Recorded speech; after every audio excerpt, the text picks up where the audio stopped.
quelques soucis techniques, nous vous présentons nos excuses. Madame, Monsieur, ce journal aura quand même lieu. Rencontre hier du ministre des Affaires sociales et de la microfinance avec les étudiants de la FSS pour discuter des actions du gouvernement au profit des populations à travers le projet Arche. Vous aurez plus de détails en début d'édition. L'équipe de football du groupe de presse ITV International a battu hier par 4-1 l'association des journalistes résidents à Boumé-Calavi. Le match a lancé les festivités des 10 ans d'Eden TV et du Diaspora FM. Et puis, en dehors du Bénin, au Tchad, le programme alimentaire mondial alerte du risque d'arrêt imminent de son aide alimentaire.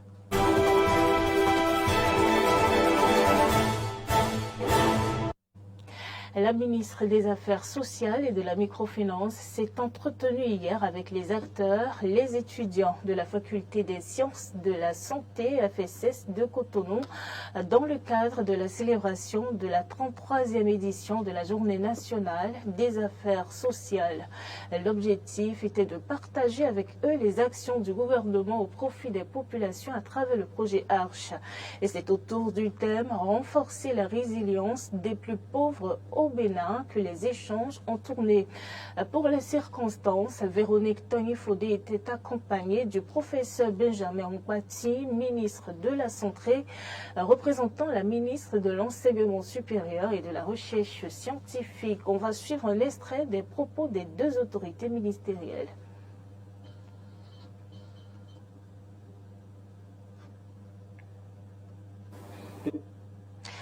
Nous reviendrons certainement sur ces propos avant la fin de cette édition de journal.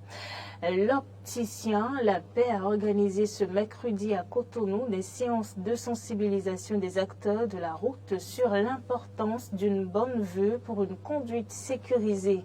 L'activité s'inscrit dans le cadre de la célébration en différé de la Journée internationale du souvenir des victimes de la route. Clémence Tomoucoin y était. Voici son compte rendu.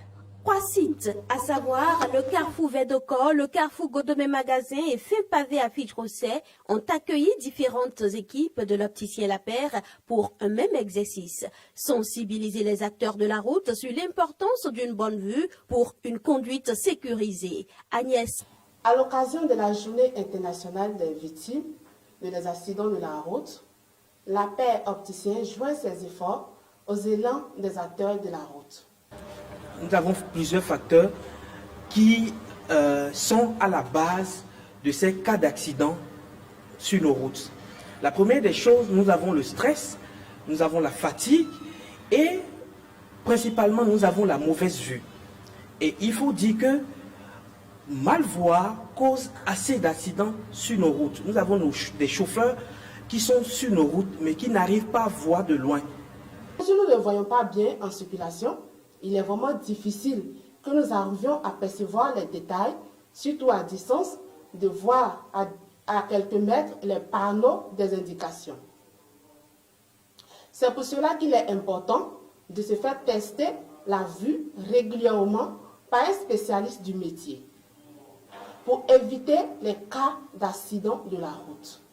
Conducteurs de moto, de voitures, poids légers ou poids lourds ont été entretenus sur l'importance de prendre soin de ses yeux avec comme slogan « Avec la paire, bonne vue égale 0 accident ». Les usagers de la route semblent d'ailleurs en être bien conscients. Les yeux sont des organes très importants. Sans les yeux, vous ne pouvez pas voir. Et si vos yeux ne se portent pas bien, vous ne pouvez pas voir de loin. Nous devons donc prendre soin de nos yeux. Si vous sentez que votre vision n'est pas claire, que vous soyez à moto ou en voiture, vous devez vous rapprocher des spécialistes de la vue pour être traité. En voiture, par exemple, si la nuit, les phares vous éblouissent, vous devez consulter l'opticien parce que c'est ce qui fait qu'il y a assez d'accidents la nuit.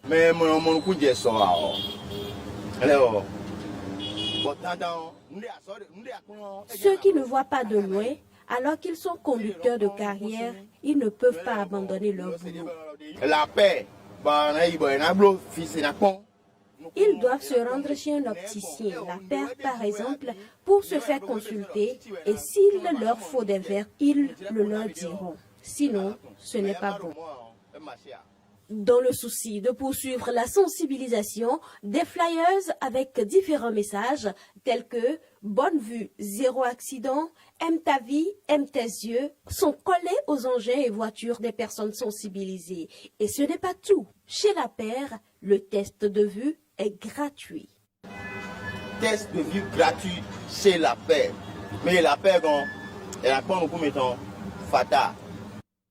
Merci Clémence Tonoucoin pour ce compte rendu. On va quitter Cotonou pour Porto Novo où les présentations de budget des ministères et institutions de la République ont démarré depuis lundi dernier au palais des gouverneurs. Notre correspondant depuis Porto Novo, Prince Martial Agoliagbo, nous informe que 6 ministres ont déjà planché devant la commission budgétaire de l'Assemblée nationale. Suivez. Balai des ministres et présidents d'institutions de la République au palais des gouverneurs à Porto Novo. Devant la commission budgétaire, Raphaël Akoteyon a défendu les grandes orientations et les défis à relever pour la gestion 2024 de son budget sectoriel de la décentralisation et de la gouvernance locale. C'est pour un montant global de 51 milliards de francs CFA. La ministre de l'économie numérique et de la digitalisation a passé au peigne fin son projet de budget 2024 qui est très ambitieux. On écoute Aurélie Adam Soulé Zoumarou. Le budget du ministère du numérique et de la digitalisation pour l'année à venir, l'année 2024, est d'un montant de 24 milliards 300 millions. Et de ce budget, il faut comprendre qu'il y a à peu près 9 milliards qui seront consacrés aux dépenses de fonctionnement et 15 milliards 3 qui seront donc dévolus aux dépenses en capital. Comme c'est un ministère qui gère à la fois le secteur des médias et le secteur du numérique et de la digitalisation, il faut voir que nous aurons des projets relatifs au secteur numérique et digitalisation d'un montant à peu près de 12 milliards. Le volet média va prendre un budget d'environ 9 milliards. Le nouveau ministre des Sports a effectué avec succès son baptême de feu devant la commission budgétaire de l'Assemblée nationale. Il nourrit un avenir meilleur pour son budget 2024. Benoît Dato. Pour 2024, nous avons un budget global de 43 milliards, dont 3 milliards qui constituent des fonds liés au développement du sport, la taxe TDS, et qui se déclinent en deux grands volets, à savoir des dépenses ordinaires de 10 milliards 918 millions et des dépenses en capital de 32 milliards 883 millions 370. Les grands projets, c'est la poursuite de l'expérience des classes sportives afin de rendre les disciplines que nous avions ciblées, le football, le basket, le hand, l'athlétisme et le volley, de leur donner une place de grandeur, la place que ces disciplines méritent au sein de nos départements, au sein de nos classes sportives. Le ministre de la Défense nationale, Fortuné Amanouati, était également devant la commission budgétaire pour le compte de la défense de son budget sectoriel. Le défi sécuritaire, notamment la lutte contre le terrorisme en République du Bénin, sera relevé au cours de l'année 2024. Le projet de budget de l'année 2024 sera une continuité du budget de l'année 2023. Depuis l'avènement des attaques terroristes dans le nord du pays, il y a un seul projet que nous faisons, que nous menons à bien, c'est le projet de renforcement des capacités des forces opérationnelles pour pouvoir contrer la menace djihadiste. Le ministre d'État chargé du développement, de la coordination et de l'action gouvernementale a également défendu son projet de budget sectoriel.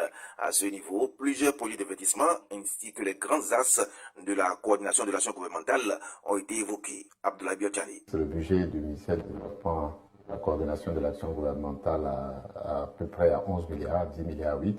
Le gouvernement a décidé en juillet dernier de fixer un horizon qui est celui de 2060. Et si vous connaissez l'histoire de notre pays, vous savez qu'en 2060, le Bénin aura 100 ans. Donc la responsabilité que nous avons, c'est de définir avec la plupart de nos compatriotes dans toutes les composantes, quelle va être cette vision-là. Comment voulons-nous que notre pays soit quand il aura 100 ans d'indépendance? Jean-Michel Abimbola, du tourisme, des arts et de la culture, est venu défendre un projet ambitieux d'un montant de 46 milliards 904 millions 460 507 francs CFA. Prince Marcel Agouliabo, depuis Porto Novo.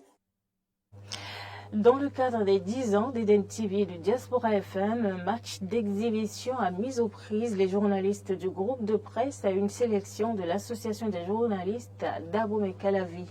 Les poulains de Laurent Toneiques n'ont pas forcé leur talent pour remporter la victoire Turedo. Plus un match de rencontres et d'échanges. Plusieurs fois vainqueurs des tournois intermédiaires organisés chaque année, les joueurs de l'Association des journalistes de Calavi pensaient remporter la partie. Mais ils sont tombés sur du lourd. Comme de grands guerriers, les hommes de presse d'Identv Diaspora FM leur ont opposé une véritable résistance. Toby, Modeste, Moril, Aouzouver et les autres coéquipiers ont, en une touche de balle, comme à la FC Barcelona, ouvert le score à la 17e minute de jeu par une frappe lourde de Aouzouver.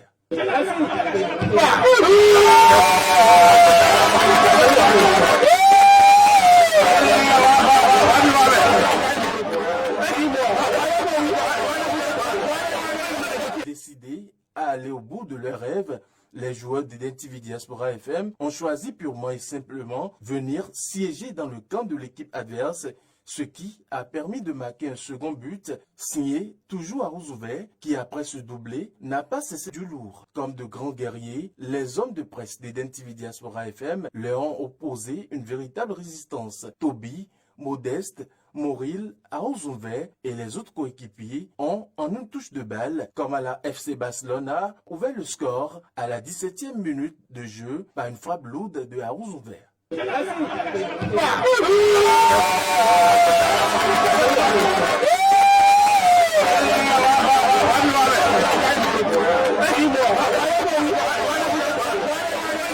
Décidés à aller au bout de leur rêve, les joueurs d'Identv Diaspora FM ont choisi purement et simplement venir siéger dans le camp de l'équipe adverse, ce qui a permis de marquer un second but signé toujours à Aouzouver, qui après ce doublé n'a pas cessé de multiplier les frappes lourdes qui a fait réveiller les journalistes d'Abomey-Calavi.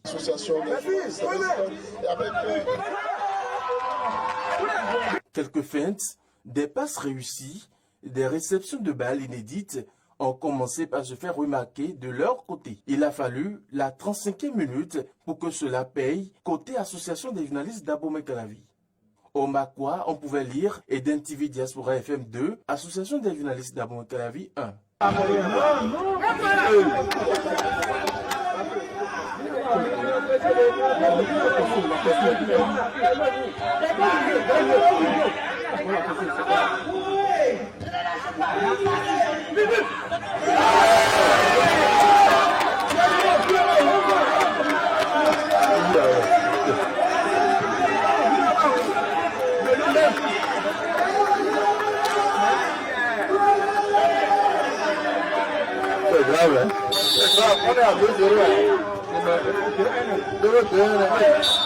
La rencontre monte en intensité. L'équipe du groupe de presse Identv Diaspora FM enchaîne avec les offensives. La riposte est lancée par l'équipe adverse. Modeste saisit la chance très tôt et permet à Identv Diaspora FM d'ajouter un but.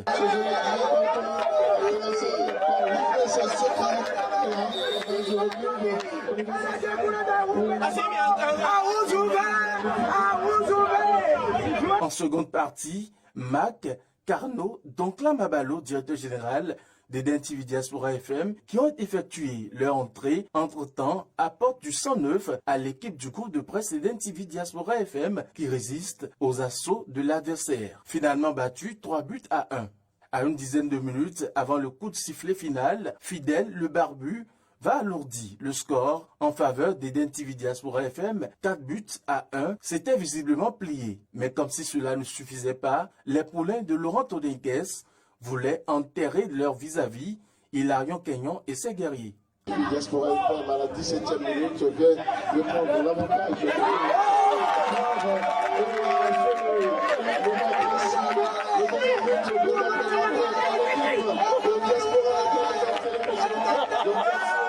À la fin de la confrontation, que de très bonnes impressions de part et d'autre. Très bon match, match d'élégance et de hauteur. J'ai vu des démonstrations un peu à la Ronaldo et à la Messi. Je suis content parce que les deux camps se sont tellement menacés pour annoncer ce match. Et on a effectué le déplacement de Akasato ce soir, c'est vrai que pour ça. Et je suis content parce que l'équipe de Eden TV Diaspora FM, cette équipe a gagné. Je suis impressionnée, je suis dépassée. Et je pensais qu'au moins ils allaient égaliser. Mais là, Eden TV a mis 4. Cette soirée aura été aussi une occasion pour les hommes des médias de renforcer les liens de fraternité, d'amitié et de confraternité. En dehors du Bénin, le programme alimentaire mondial a besoin de 185 millions de dollars pour les 6 prochains mois, faute de quoi les livraisons de nourriture à près d'1,4 million réfugiés au Tchad ne pourront être assurées. Plus de 500 000 Soudanais sont venus s'ajouter aux besoins depuis le déclenchement de la guerre civile en avril. À en croire les autorités du programme alimentaire mondial, c'est une grande crise qui va s'ajouter à des crises multiples dans des pays qui y faisaient déjà face. Déjà, plusieurs aides aux réfugiés de la République centrafricaine, du Cameroun et aussi du Nigeria ont été suspendues dans le pays. Le programme alimentaire mondial prévient donc d'un arrêt de l'aide alimentaire faute de financement. Cette crise oubliée s'est aggravée alors que le monde a les yeux rivés sur d'autres situations d'urgence, écrit l'organisation onusienne dans un communiqué. Merci, madame, monsieur, d'avoir suivi cette édition de journal. C'est déjà la fin. Restez fidèles au programme de votre chaîne de télévision Eden TV.